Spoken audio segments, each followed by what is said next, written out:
दारुगड बये दारुगड.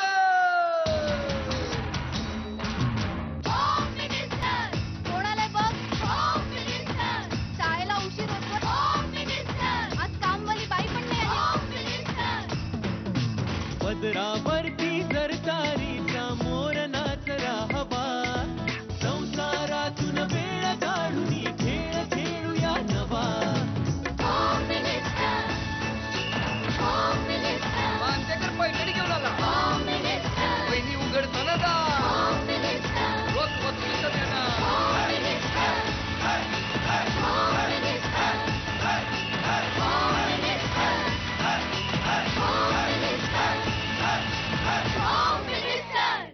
नमस्कार. Brooke Bond red Label home मिनिस्टरमध्ये मी आदेश बांदेकर आपणा सगळ्यांचं मनापासून स्वागत करतो. आपण आहोत आता कमलकुंज सोसायटी, शिवाजीनगर, असलपा, घाटकोपर पश्चिम या ठिकाणी आणि इथल्या सौ श्रद्धा सचिन शिंदे वहिनींना भेटणार आहोत. उत्साह खूप आहे कारण आजच्या भागात काहीतरी वेगळं घडणार आहे. आजच्या भागात पैठणी मिळणार की नाही हा सुद्धा एक प्रश्न आहे. आजच्या भागात आणखी कोण कोण सहभागी होणार हे सुद्धा एक वैशिष्ट्य आहे. कारण बऱ्याचदा कॉलेजमध्ये एखादं प्रेम घडतं, मग ते प्रेम यशस्वी करण्यासाठी आजूबाजूचे अनेक हात पुढे सरसावतात. मग त्या हातांमध्ये मित्र असू द्या, मैत्रिणी असू द्या, व कशाला जर कॉलेजचं कॅन्टीन असेल ना तर त्या कॅन्टीनमध्ये चहा देणारा तो मुलगाही असू द्या, त्या प्रत्येकाचं महत्त्व काही वर्षांनी जाणवू लागतं, जसं मला जाणवतं. बरं, एकमेकाला मदत करणं म्हणजे गमतीनं काही मित्र म्हणतात, काय चांगली चालली तुझी दुनियादारी. आता ही दुनियादारी नेमकी काय असते ही बघूया. पण आता या घरात जाऊन आपण शिंदे कुटुंबाला बोलतं करूया आणि जाणून घेऊया की नेमकं घरात काय आहे. चला ना भेटूया, सुरुवात करूया आजच्या गप्पात. नमस्कार. थोडाच लावते का हे ताबा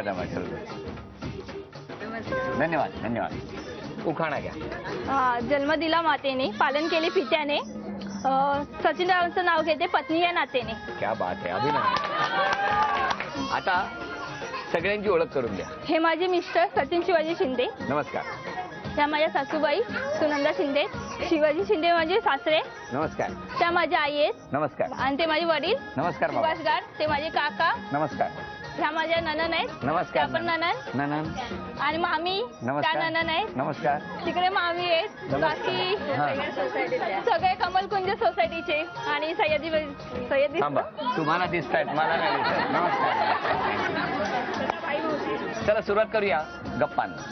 नमस्कार. नमस्कार. कुठलं बालपण? मुंबईतच. मुंबईत. बरोबर, एक मिनिट. आधीच यांच्या घरी गेलो आणि नंतर लक्षात आलं की एवढी गर्दी झालेली आहे की त्या घरात कॅमेराच नाही राहू शकत, कारण आजच्या भागामध्ये आपण काही वेगळ्याही गप्पा मारणार आहोत. आणि मग इथेच बाजूला असलेला एक छोटासा हॉल आमच्या हाकेला धावून आला, त्यामुळे आता इथे आपण गप्पा मारणार आहोत. मग तुमचं बालपण कुठलं? मुंबई. मुंबई म्हणजे कुठे? गेटवे ऑफ इंडियाला? नाही, हे आपलं टिळकनगर इथे जवळ 10 मिनिटाच्या अंतरावर. इथेच ना? म्हणजे काय एरियाचं नाव काय? साकीनाका टिळकनगर. साकीनाका टिळकनगर. इकडे तुमचं बालपण? हो. घरी कोण कोण? आई, वडील, भाऊ आणि मी. मग बालपण एकदम मजेत? हो मजेत. कधी कधी पडायचे आईचे मारवीर. आईचे मारवीर पडायचे. पडायची म्हणजे कुठून पडायची?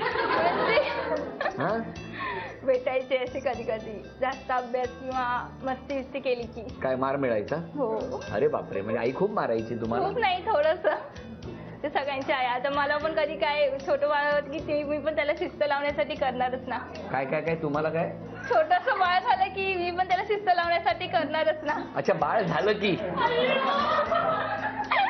देवा, बाळ होईल तेव्हा होईल आणि होणारच, पण ते होत असण्यापूर्वी त्या आतापासून टेन्शन आहे, कारण या मी ठरवलेलंच आहे की बाळाला मी फटके देणार म्हणून. देवा, त्या बाळाला शुभेच्छा. अच्छा, ठीक आहे. मग मला सांगा की शाळा कशी, कुठली? समता विद्यामंदिर. कुठे आली? साकीनाक्यातच. 1ली ते 10वी शाळेत झालं? हो. त्यातलं कुठलं वर्ष सगळ्यात आवडीचं तुमच्यासाठी? 10वी. 1ली नाही? 1ली पण होतं. मग पण 10वीला हे भेटले ना म्हणून. बरं बोलवा त्यांना, आता मिस्टरांची इकडे एंट्री व्हायलाच पाहिजे, बोलवा. सचिन इकडे या. चांगला लागलाय 10वीचा रिझल्ट. नमस्कार, तुमचं बालपण कुठलं? माझं इथे असलपा म्हणजे जिथे आता आपण आहोत तिथे सगळं बालपण इथेच गेलं पूर्ण जन्मापासून. बरं मला सांगा, तुम्ही राहायला तिकडे टिळक नगर, हो. तुम्ही राहायला इथे असलपामध्ये. असलफामध्ये. तिला पण मी कुठेतरी आवडायचं म्हणूनच मला विचारलं असेल, कारण शाळेमध्ये तर बरीच मुलं असतात. पण तुम्हाला कधी अंदाज आला होता की ही मुलगी आपल्याला प्रपोज करेल? अंदाज असा नव्हता आला, जेव्हा प्रपोज केलं तेव्हाच कळालं. डायरेक्ट प्रपोज केलं? हो. कसं कसं कसं प्रपोज केलं? तुला तुला मी आवडते का? मग त्याच्यावर काय झालं? मी तेव्हा नाही बोललो होतो, डायरेक्ट नाही म्हणाला? डायरेक्टच नाही मला. हा? ते प्रसंगच तसा होता. कसा? म्हणजे जास्त मुलींशी बोलत नव्हते ना, त्याच्यामुळे बाकीच्या मुली बोलतील हा माझ्याशी का नाही बोलत आहे खरं, आणि हिच्याशी पटकन बोलायला बरा गेला असं, त्याच्यामुळे त्यांच्या मनात असं आलं. मग त्यानंतर 5 वर्षांनी काय झालं? 5 वर्षानंतर म्हणजे माझं कॉलेज वगैरे संपलं होतं. हां. तेव्हा मी असं जस्ट ती फ्रेंड भेटली, तिला विचारलं हिच्याबद्दल कशी. कोण फ्रेंड? ज्योत्स्ना. त्या आली आहे? हो. तर ही ज्योत्स्ना कोण हे तुम्हाला सांगणार, तिला बोलवणार, कारण तिच्याकडे बऱ्याच गोष्टी या दोघांच्या बाबतीत बंद कुपीत असतील, त्या उघड्या करूया. चला स्वागत करूया. कोणाला बोलूया? ज्योत्स्ना आणि मंगेश. हा, ज्योत्स्ना आणि मंगेश. स्वागत करूया दोघांचं. बोलवा. नमस्कार ज्योत्स्ना, फार उल्लेख आहे तुमचा सतत. काय सांगाल तुम्ही यांचं? काय तुम्ही चॅलेंज लावलं होतं? मी नव्हतं लावलं, दुसऱ्या मैत्रिणी लावलेलं. ते अयोग्य वाटत होतं मला पण त्यावेळेस. तुम्हाला? हा, मला अयोग्य वाटत होतं, कारण की आम्ही खूप लहान होतो. मी त्या वर्गाची मॉनिटर होती. मग मला असं वाटायचं की हे चांगलं नाहीये, हा. तर मी तिला ओरडली पण की हे चांगलं नाहीये, नाही करायला पाहिजे. बरं, आता आपण काय करायचं त्या दरम्यान? तुम्ही यांच्या वर्गात? हा, मी त्याची वर्गात. बरं, आता मी तुम्हाला खरी स्टोरी सांगतो. खरी सांग. एक मिनिट. आता मी तुम्हाला खरी स्टोरी सांगतो असं म्हटलेलं आहे, आणि त्यासाठी इतकं अंतर ठेवणार नाहीये मी. ती खुर्ची घेऊन इकडे बोला, खरंच काय? आता शाळा चालू होती आमची, सगळं व्यवस्थित चालू होतं, अभ्यास वगैरे सगळं 10वी. हा. आणि एक दिवस असा आला की श्रद्धा आमच्या वर्गात आली. या तुमच्या वर्गात आली? आमच्या वर्गात आली. मग? श्रद्धा पुढे गेली, हा. त्या मुलीशी काहीतरी बोलली. त्याच्यानंतर श्रद्धा निघून गेली. श्रद्धा निघून गेल्यानंतर वर्गामध्ये चर्चा सुरू झाली की सचिनचं काहीतरी आहे, म्हणजे सचिनच्या मागे ही मुलगी लागली आहे किंवा काय चाललंय, असं चर्चा सुरू झाली. हा, पुढे? सचिन म्हणजे शाळा होती, सारिकाताई आमच्या शाळेमध्ये होती. कोण? सारिकाताई. माझ्या ननंद माझी बहीण. तुमच्या शाळेत होती? हा, आमच्या. त्यांनाही माहिती होतं का? त्यांना म्हणजे नंतर माहीत पडलं. एक मिनिट, सारिकाताई पाहिजे इकडे, खुर्ची आणा. नमस्कार, आधी मला सांगा तुम्ही कुठे असता? मी आता सध्या पनवेलला असते, नवीन पनवेल. बरं मला सांगा, या सगळ्या कहाणीमध्ये तुमची एंट्री फार गरजेची होती. प्रकरण काय आहे ते तुम्हाला कळलं होतं? हो, पण ती मध्ये 5 वर्ष याने म्हणजे कॉलेज याचं हिने पण म्हणजे त्याने नाही म्हटल्यामुळे हिने पण पूर्णच म्हणजे विचार सोडून दिला होता त्याचा पण. आणि मग 5 वर्षांनी कुठे भेटला? आमचं म्हणजे 10वी नंतर मम्मीने ह्याला बोलवून घेतला, माझ्या आईने. त्यांना कधी कळलं? ह्यानेच सांगितलं ही पण दुनिया घरी. Anyway, तुमच्या या सगळ्या आठवणी ताज्या करण्यासाठी मी आणखीन दोघांना आत्ता या टप्प्यावरती आमंत्रित करणार आहे. कारण सर्वत्र आपण बघतो आहोत गेले काही दिवस दुनियादारी याची पोस्टर्स झळकलेली आहेत. पण आत्ता तुमची भेट घडवणार आहे त्या पोस्टरवर दिसणाऱ्या काही चेहऱ्यांशी. त्यांना बोलतं करूया. स्वागत करूया स्वप्नील. नमस्कार सर. नमस्कार. बसा. या गप्पा सुरू झाल्यापासून हे दोघेही हे सगळं अनुभवत आहेत. हो, तुम्ही समोरून बघत असताना तुम्हाला काय वाटतं या सगळ्या नायकांबद्दल आणि नायिकांबद्दल? मला असं वाटलं की ज्या दुनियादारीबद्दल आम्ही या फिल्ममध्ये बोलतोय, किंवा दोस्ती, दुनियादारी, मित्रांनी मित्रांसाठी घातलेला घाट, तो फक्त चित्रपटातच नाही तर तो खऱ्या आयुष्यातही अनेक ठिकाणी रोज होत असतो. त्याची पुन्हा एकदा प्रचिती आली. आणि मला ही सगळी आमच्या फिल्ममधली कॅरेक्टर्स वाटली. कोणी दिग्या वाटला, कोणी आशिक्या वाटला, कोणी प्रीतम वाटला, कोणी शिरीन वाटली, कोणी मीनू वाटली. आणि वाटलं की अरे हे लोक ह्यांच्या परीने रोज ही दुनियादारी जगतायत. आणि वी आर सो हॅपी की आज या निमित्ताने आम्ही या दुनियादारीचा हिस्सा जाऊन हे अनुभवायला इकडे आलो. आता स्वप्नील, सई दोघेही आलेले आहेत. ही 4 खरी पात्र, ही पडद्यावरची.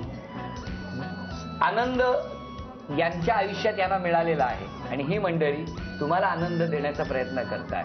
मला आत्ता ना सई आता यांना बोलतं करायचंय. तुम्ही काय स्वप्नीलकडे काहीतरी आहे. स्वप्नील हा म्हणजे आम्ही बसून जेव्हा ऐकत होतो तेव्हा आम्ही पण आमचा थोडासा रिसर्च केला आणि आमच्या दुनियादारीमध्ये ना एक टिकटिक नावाचं गाणं टिक वाजलं होतं का डोक्यात आणि धडधड वाढली होती का डोक्यात. टिकटिक वाजलेली, त्यानंतरचा आमचा 5 वर्षाच्या नंतर गॅप पडलेला, त्यानंतर जी टिकटिक होती ती बंद झाली, त्यानंतर ही टिकटिक इकडे वाजायला लागली. नाही नाही नाही नाही पण आता टिकटिकचं ना किटकिट झाली आहे. 6 महिने हो ना. 6 महिने हो ना. बरं बरं ठीक आहे. पण आता बरं 1 मिनिट. आत्ता अनेक प्रेक्षक हा कार्यक्रम बघत आहेत. दुनियादारी या चित्रपटाच्या निमित्ताने या गप्पाही सुरू आहेत. मला आत्ता तुम्हाला ना 30 सेकंद आम्ही कोणी काही बोलणार नाही. घरातल्या प्रत्येकाने आणि फक्त एकदा आठवा की आयुष्यातली पहिली टिकटिक कधी झाली. तिकडनं सुरुवात करूया. पहिली टिकटिक झाली होती जेव्हा मी 14 किंवा 15 वर्षाचा होतो. ओके एवढंच सांगायचं बाकी काही नाही. मी शाळेत असताना पहिली टिकटिक झाली होती. शाळा कुठली तुझी. सावरकर प्रतिष्ठान सांगली. चांगली बर. काय गोड लाजलाय. Very good very good very good. आता कॉलेजमध्ये असताना हा कॉलेजमध्ये असताना 12वी कुठलं कॉलेज. First year Jhunjhunwala college Ghatkopar. Jhunjhunwala कॉलेजमध्ये टिकटिक वाजली. तीच टिकटिक पुढे कन्फर्म झाली का. हा तर असं गाणं असलेला असा आनंद देणारा दुनियादारी हा चित्रपट सर्वत्र प्रदर्शित होतो आहे. त्याला भरभरून प्रतिसाद द्यायचा आहे. तेव्हा आता आपण या नोटवरती अजूनही बोलतं करणार आहोत. हा भाग इथे संपणार नाही. तेव्हा हा भाग आपण आणखी एका भागात बघणार आहोत. पण आत्ता या शेवटच्या टप्प्यावर कोण कशी बक्षिसं मिळवतं ते बघूया. 8 वस्तू समोर आहेत. 8 टॅग आहेत. 4 वस्तू तुम्ही घेऊ शकणार आहात.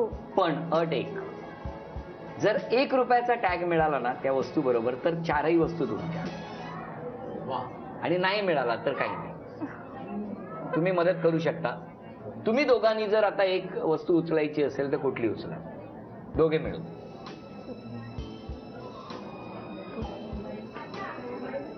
द्या माझ्याकडे. माझी छाती टिकटिक वाढली आहे. आणि हा आहे 1 रुपया.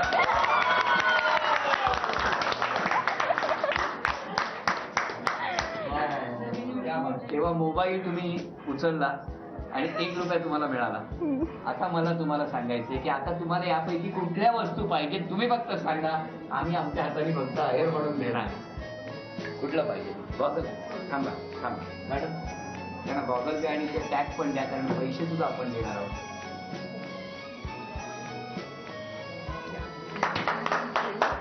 किती आहे त्याच्यात. हा पैसे पण आहेत त्याच्याबरोबर. 500 रुपये. चला 500 जमा झालेले. आता पुढची वस्तू. सचिन काय पाहिजे तुम्हाला. प्रेम. हा अजून प्रेमातच वाटलं.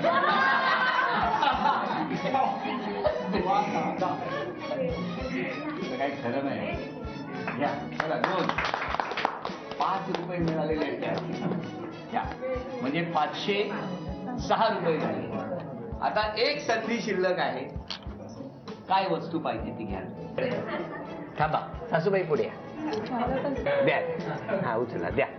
घे ना बाई. एवढा लग्न झाल्यापासून आईच्या मदतीला येत नाही पोर. आणि पैसे किती. आईने 1000 रुपये मिळवून दिले. 1506 रुपयाचा हा आहेर झी मराठी आणि दुनियादारीच्या संपूर्ण कुटुंबाकडून हा आहेर तुमच्यासाठी. आजचा भाग इथे संपणार आहे. पण त्याचबरोबर पैठणीचा खेळ अजूनही बाकी आहे. कारण पैठणीच्या खेळामध्ये शेवटी अनेक जणींना आव्हान देणार आहेत आमच्या या वहिनी. असं झालं यांचं लग्न. रिसेप्शनचा आनंद सुद्धा तुम्हाला घर बसल्या आपण मिळवून दिलेला आहे. आता ही झाली एक बाजू. नाण्याची दुसरी बाजूही तुम्हाला पाहायला मिळणार आहे Brooke Bond Red Label home मिनिस्टरच्या पुढच्या भागात. आणि त्यावेळेला ॲडव्होकेटचं वकिलाचं काम करणार आहेत हे दोघे म्हणजे स्वप्नील आणि सई, तेव्हा पुढच्या भागात काय होणार हे पाहण्यासाठी होम मिनिस्टरचा पुढचा भाग चुकवू नका, कारण तो आनंद घेऊन आम्ही सगळे सज्ज होणार आहोत फक्त तुमच्यासाठी. घरात बसून होम मिनिस्टरला आणि दुनियादारीच्या या नव्या प्रदर्शनाला आशीर्वाद द्या असं म्हणत आजचा भाग इथे संपतो आहे. पाहायला विसरू नका Brooke Bond Red Label home मिनिस्टरचा पुढचा भाग फक्त झी मराठी. नमस्कार.